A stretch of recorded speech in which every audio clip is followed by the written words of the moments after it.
And they said no progressive theology leader can say anything at the funeral. That's number one. Hey everyone, happy Wednesday. I hope everyone is doing well. I just wanted to come on and talk briefly about a story that I've been following. I'm calling it the Carlton Pearson / Larry Reed / TD Jakes story. Now, there appears to be a bit of drama surrounding funeral arrangements for Carlton Pearson. As many of you know, there will be several different churches having celebration of life services for Pearson. Then you have Larry Reed, who is hosting what he's calling a Azusa celebration of life. And that's going to be held in an arena near Atlanta, Georgia. Now, Yevette Flunder is the bishop of City Refuge United Church of Christ. She is said to have been a dear friend to Bishop Pearson. Now, in the video that Larry Reed posted, where Carlton Pearson described how he wanted his funeral conducted, she was named as one of the bishops that he wanted to speak. In fact, he said she's one of few. However, for some reason, she is not going to attend the services in Tulsa, Oklahoma that will be starting on tomorrow, November 30th, and then they will run through December 1st. Now, it's being speculated that Michael Todd, who is the pastor of Transformation Church, has forbidden Yevette to speak because she is SGL, that's same gender loving. Now, Larry Reed has flat out said that this is the reason. Take a listen here to what he said. No one can say the word inclusion at the funeral. And certainly not Bishop Yevette Flunder. Not only can she not eulogize him, because they were trying to have someone to do a eulogy, but she can't stand and give words at the funeral. Now, I have looked on the different social media pages for Transformation Church, and I cannot find any statements that they have put out regarding the services or who they have forbidden to attend the services or speak in their pulpit. But what I do know is that on November 25th, Yevette Flunder posted a flyer for the Azusa Life Celebration taking place on December 18th. And her Facebook post said, "Here is the official announcement for the celebration of life for Bishop Carlton Pearson in Atlanta, Georgia on December 18th at 5 p.m. at the Gas South Arena. This event will be keeping in with the express wishes of Bishop Carlton Pearson as recorded and explained by Larry Reed and others." Now, on November 27th, Yevette posted a 3-page document to her Facebook page, and it said in all caps, "For immediate release, with permission to repost and share as you see fit." Attached is a 3-page open letter from TFAM, the Fellowship of Affirming Ministries, regarding our official position on next week's events honoring the life and legacy of Bishop Carlton Pearson in Tulsa, Oklahoma. Now, I'll go ahead and read just a snippet from that 3-page document that Yevette Flunder posted. It says, "Dear beloved, with honor, integrity, a clear sense of the grace that rests on our lives, the Fellowship of Affirming Ministries, along with our presiding prelate bishop, Reverend Dr. Yevette A. Flunder, are not participating in the celebration of life for Bishop Carlton Pearson hosted in Tulsa. In keeping with our understanding of his wishes, we will not sanction a ceremony that will dishonor Bishop Pearson's life and legacy and subject his colleagues to being belittled and silenced." Now, the rest of this 3-page document goes into what appears to be a written eulogy. And I'll just go ahead and let you all take a look and read that for yourselves, and then I'll come back. All year long with these viral videos. One viral video that was saying he was supporting gay rights. So that's the biggest reason why Yevette Flunder can't say nothing in this church. It ain't got nothing to do with inclusion. But that's what they're saying.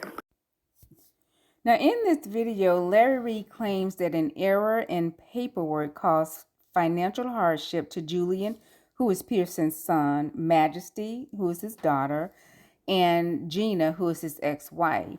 So it kind of leads me to wonder, well, what kind of paperwork?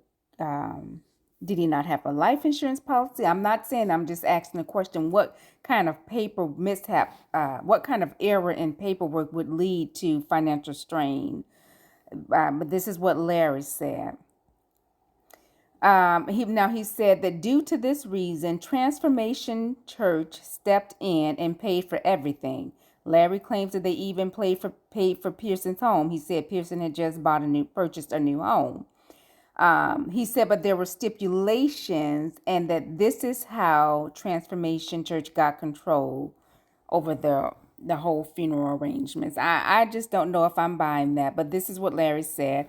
I'll play you all a little bit of that audio in a minute. But one thing I noticed with Larry Reed, he had said, I know at least a couple of times, that during Pearson's illness, he, and I believe he said this guy, I think his last name is Jordan. I forgive me if I'm wrong, but his mentor helped Pearson financially while he was ill to stay afloat. Larry even claimed that he gave Pearson $100,000. And I remember a few weeks ago how he talked about how he helped raise so much money on Pearson's Cash App, with his LRLers over there. I believe that Larry Reed Lives, it's LRLers over there. So if that's the case, if he was helping keeping him afloat and whatnot, then why did Michael Todd and Transformation Church have to step in? So to me, the dots are not connecting there. So Mike Todd and Transformation Church showed up, told Bishop, we're going to cover everything, even your home, so your family. He had just bought a new house. We're going to clear that, so they will be okay. But then after he passed, these other stipulations came with them covering all this stuff.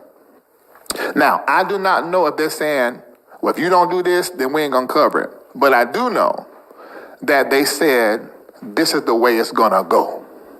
Now, Larry Reed claims that had he named off some other people, had they known about this debt, they would have stepped right in and cleared it up right away. That's what he claims.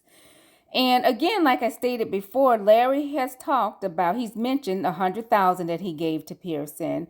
He mentioned all of the money that he, on his platform, raised, on Bishop Pearson's Cash App. And so to me, it's just kind of making it sound like Bishop Pearson was destitute. So again, in my head, the dots are not connecting. So I just went ahead and I Googled what Carlton Pearson's net worth is, and I'll just read what I found.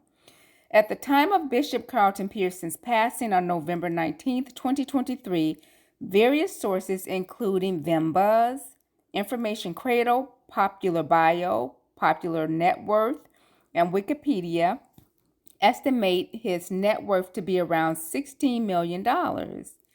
This large figure reflects the financial success he achieved during his multifaceted career as a preacher, singer, and author. So again, why would he need Larry Reed and even Michael Todd, for that matter, why would he need Larry Reed, number one, to fund his living while he was ill and to raise money for his Cash App? And quite honestly, why would he even need Michael Todd to pay for his funeral?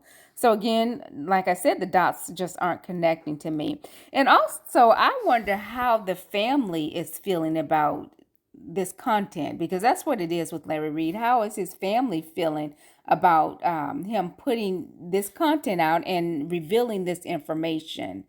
Because one thing that I noticed is through all of this, there's really only one person who supposedly was such a dear friend and close to Bishop Pearson, putting information out, and that's Larry Reed on his platform. Now, Yevette Flunder, she put the 3-page document out, but you can read between the lines there, but she hasn't continuously put content out on it like Larry Reed. And I'm just going to be honest to you, it does make one wonder, and it makes you raise your eyebrow. Makes my eyebrows raise, like, I don't know what's really going on here. But nonetheless, moving on. Now, in this video, Larry Reed also said that he compared Bishop Pearson's passing to MLK, saying that Pearson was essentially assassinated by those he gave a platform to, including Bishop T.D. Jakes. He claims that Pearson never got over the rejection, and over time that built up caused him to get cancer. This is what Larry Reed said. I'll play just a little bit of that for you here. This is the reason why they killed him. And I want to be very clear. And I said this before. Bishop Carlton Pearson was killed. I'm going to say it again.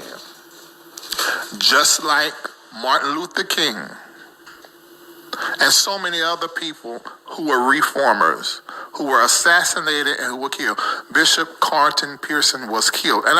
Now, after saying Carlton Pearson was assassinated because he never got over the hurt of being rejected by his peers, Larry goes on to say that Carlton Pearson was madly in love with his ex-wife Gina, and that he never got over her even after she divorced him.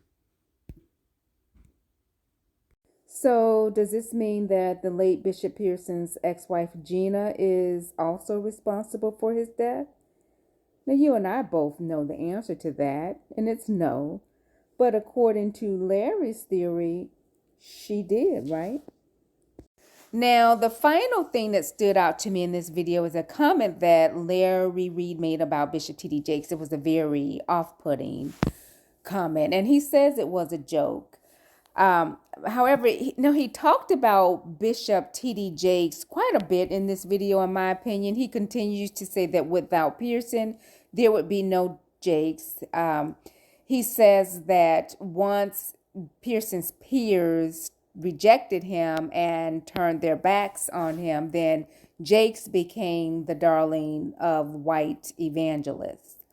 And he talks about the statement that Bishop T.D. Jakes posted on his social media pages when Carlton Pearson passed away. Now, in that statement, Bishop Jakes wrote something to the matter of, I believe he said, as God would allow, in latter years we went separate paths. It was something like that. And Larry Reed says that he did not like that statement. And he goes on to say, we know you all went separate paths. Look at your belly and look at Carlton's belly.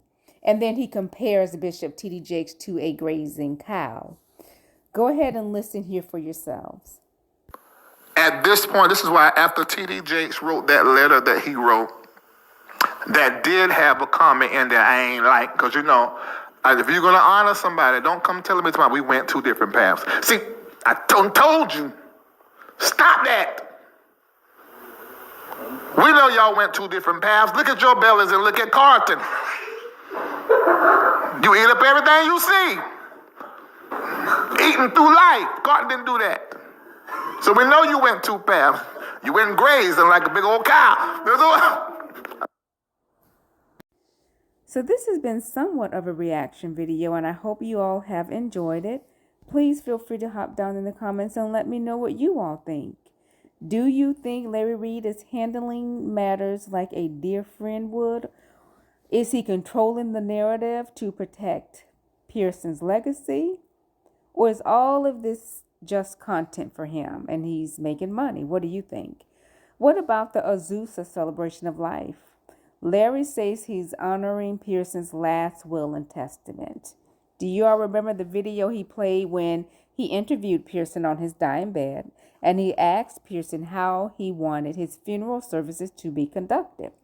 Well, Larry is calling Pearson's answer his last will and testament. What do you all think about that? Again, I hope you all have enjoyed this video. Hop down in the comments and let me know what you think. As always, I am my sister's mirror. Have a good night. Talk soon. Bye.